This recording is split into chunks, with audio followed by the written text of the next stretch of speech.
Bab 28. Mas mau apa? Tanya Asma dengan berbata-bata. Ia sangat gugup melihat tubuh suaminya yang setengah telanjang itu. Mau tidur? Kak Eldo gerah makanya buka baju. Memangnya kamu tidak merasa gerah? Tuh himar panjang sama gamisnya dari bangun tidur sampai malam melekat terus. Apa adik Asma tidak gerah? Lepas aja himarnya, ganti baju tidur, lagian Kak Ido halal melihat tubuhmu. Ucap Rido cengengesan. Tapi Mas, aku belum siap, aku sudah terbiasa seperti ini, aku juga malu. Maafkan aku ya Mas. Jawab Asma sambil menunduk, pipinya memerah menahan malu. Iya adik Asma kecebong kecilku sayang, Kak Eldo paham. Ya sudah, kita tidur. Sambil mengusap pucuk kepala Asma, dan mengecup lembut dahi istrinya. Keesokan harinya, Rido berniat ingin membawa Asma ke suatu tempat. Dik Asma ikut aku yuk. Tawar Rido. Kemana Mas? Tanya Asma. Sudah ikut saja, nurut sama Kak Eldo. Pinta Rido. Asma mengangguk. Setelah 2 jam di perjalanan, mereka sampai di sebuah rumah kayu sederhana. Seorang laki-laki tua bergamis dengan peci lengkap dan imamahnya keluar dan menyambut kedatangan mereka di ambang pintu. Beliau adalah Ustadz Rahman. Asma dan Rido turun dari mobil dan langsung menghampiri Ustadz Rahman. Assalamualaikum warahmatullahi wabarakatuh Ustadz. Ucap Rido, sambil mencium tangan Ustadz Rahman. Waalaikumsalam warahmatullahi wabarakatuh Nak Rido, mari masuk. Ustadz Rahman mempersilahkan mereka masuk dan duduk di ruang tamu. Sementara Asma menangkupkan kedua tangannya. Maksud kedatangan saya ke sini adalah ingin menikah lagi Ustadz. Rido langsung mengutarakan maksud kedatangannya ke sana. Apa, menikah lagi Mas? Asma menelan pahit salivanya. Tak menyangka bahwa Rido akan menikah lagi setelah menerimanya apa adanya. Rido tidak menghiraukan pertanyaan Asma. Oh baiklah nak, mari. Sahut Ustadz Rahman. Kemudian, Rido melaksanakan ijab kabul di depan Ustadz Rahman sebagai saksi dan beberapa orang saksi lainnya. Kepala kuasa setempat sebagai wali hakim dengan mahar sebuah cincin berlian yang Rido beli beberapa hari yang lalu. Asma nampak bingung dengan apa yang dilakukan suaminya. Akhirnya bisa tenang karena wanita yang disebut Rido sebagai mempelai wanita adalah Asma Sutanto, bukan nama wanita lain. Setelah akad nikah yang sederhana itu selesai, Rido mendekati Asma dan mengajaknya duduk di hadapan Ustadz Rahman dan Pak Zain selaku kepala kuasa setempat. Mereka yang akan menjelaskan kepada Dik Asma. Bisik Rido. Begini Nak Asma, kemarin Nak Rido ke kantor kami untuk menanyakan soal hukum pernikahannya dengan Nak Asma.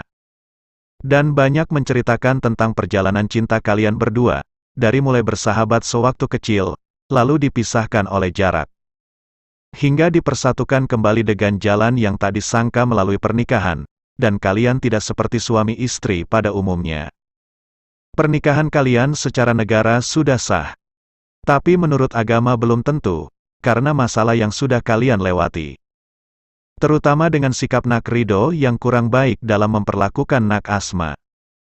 Karena itu, kami sudah sepakat dan memberi solusi atas kalian berdua. Yaitu tajdidun nikah atau biasanya disebut memperbaharui pernikahan. Dikhawatirkan, pernikahan sebelumnya tidak sah menurut agama. Jelas Pak Zain. Asma mengangguk paham.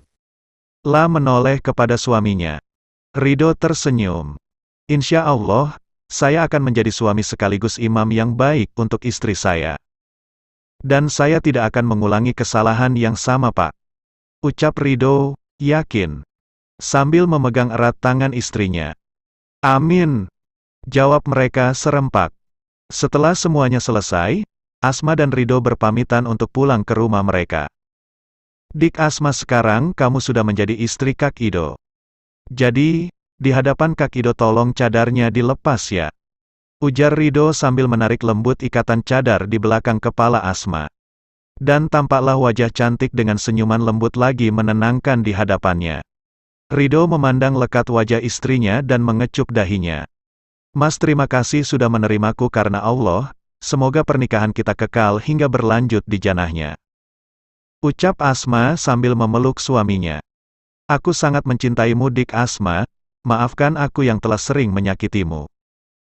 Mata Ridho berkaca-kaca. STTT, jangan membahas itu lagi Mas, aku ikhlas. Sahut Asma, bersandar di dada bidang suaminya, merasakan denyut jantung laki-laki yang dicintainya. Dik Asma, bolehkah aku melepas himar panjangmu? Pinta Ridho. Asma mengangguk, lalu tersenyum. Ridho membuka himar Asma secara lembut. La melepaskan ikat rambut Asma. Tampaklah rambut panjang tergerai indah dengan sedikit keriting di setiap ujung helainya.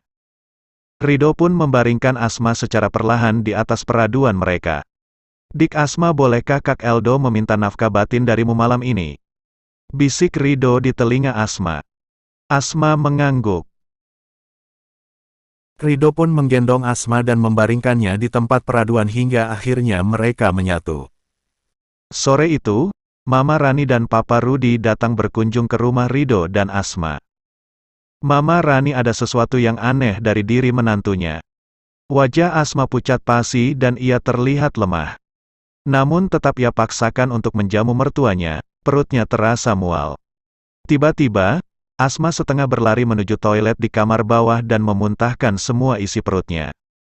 La kemudian memasang cadarnya kembali, dan duduk di sofa ruang tamu. Papa, kita akan menjadi kakek nenek. Seru Mama Rani. Beneran Ma, kita mau punya cucu. Papa Rudi melongo. Lia patuh Asma mual-mual, biasanya itu pertanda kehamilan. Ujar Mama Rani, sangat bahagia. Ridho terdiam, sementara wajah Asma bertambah pucat. Tubuhnya semakin melemah. Ridho yang sadar akan hal itu segera membawa istrinya ke kamar. La membaringkan Asma dan menutupi setengah tubuhnya dengan selimut. La juga mengusap minyak kayu putih di kedua pelipis Asma. Kita ke dokter ya? Tanya Ridho, terlihat khawatir. Aku tidak apa-apa Mas, sebentar lagi juga sembuh. Asma menggeleng. Ridho bingung, ia memandang Asma dan Asma memandangnya balik dengan tatapan sayu. Dik Asma, apa mungkin kamu hamil? Perasaan, baru semalam kita buat anaknya. Ujar Ridho dengan ekspresi bingung. Asma tertawa melihat ekspresi suaminya yang seperti anak kecil. Tidak mungkin Mas, paling karena mahku kambuh. Jawab Asma sembari tersenyum. Kamu sakit Mah? Tanya Ridho. Asma mengangguk pelan. Ridho masih menatap istrinya. Wajah yang terbungkus himar syari itu seolah menghipnotis Ridho agar selalu terpaku untuk menatapnya. Kamu cantik sekali Dik Asma, mimpi apa abang memiliki istri yang sangat cantik seperti Dik Asma, kita ulang yang semalam ya. Goda Ridho. Wajah Asma memerah karena malu. Ia tersenyum geli dan menutup wajahnya.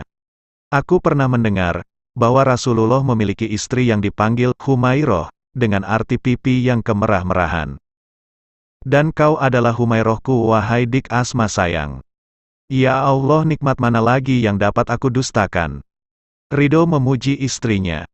Mas, kok tahu sirah Nabi seperti itu? Tanya Asma yang terlihat gemas dengan suaminya. Kak Ido memang pandai, Mama dan Papa yang ngajarin. Cuman Kak Idonya aja yang nakal dan tidak mau menurut, sering banget ninggalin salat. Tapi, sekarang Mas sudah memiliki istri yang solihah, ajarin Kak Eldo tentang agama ya. Ucap Ridho dengan sedikit senyum malu. Aku juga masih belajar Mas, kita belajar sama-sama ya.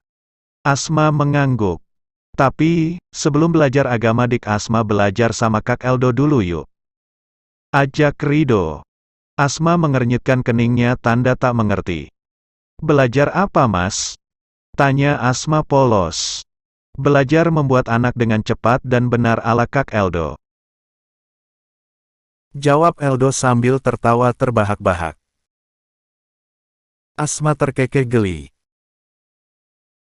Refleks, ia mencubit lengan suaminya yang membuat Rido mengadu sakit. Tok tok tok. Kak Eldo yakin, ini pasti kerjaan mama yang ngangguin kita lagi. Asma terkekeh, ia memasang cadarnya lagi. Rido membuka pintu, dan ternyata benar ada Mama Rani, Papa Rudi, dan seorang dokter yang Mama Rani panggil. Dokter itu pun langsung memeriksa Asma. Bagaimana dok, menantu saya sudah hamil berapa bulan? Tanya Mama Rani antusias. Sang dokter tersenyum sambil melepaskan stetoskop yang menempel di telinganya. Menurut pemeriksaan, menantu ibu tidak hamil, hanya mah. Insya Allah, setelah meminum obat yang telah saya resepkan, magnya akan segera sembuh. Jawab dokter dengan senyum ramahnya, beliau segera pamit untuk pulang. Mama Rani langsung diam termenung sambil mengerucutkan bibirnya. Papa Rudi terkekeh melihat tingkah istrinya. Sabar ma, belum saatnya kita punya cucu. Ucap Papa Rudi, menenangkan. Tapi kapan Pak? Kita hanya memiliki satu anak. Dan satu anak belum bisa menghasilkan cucu untuk kita, payah. Ujar Mama Rani. Rido yang semenjak tadi diam akhirnya membuka suara, ia sedikit kesal dengan ucapan mamanya. Ma, aku bukan pabrik yang bisa menghasilkan anak begitu saja. Serunya kesal,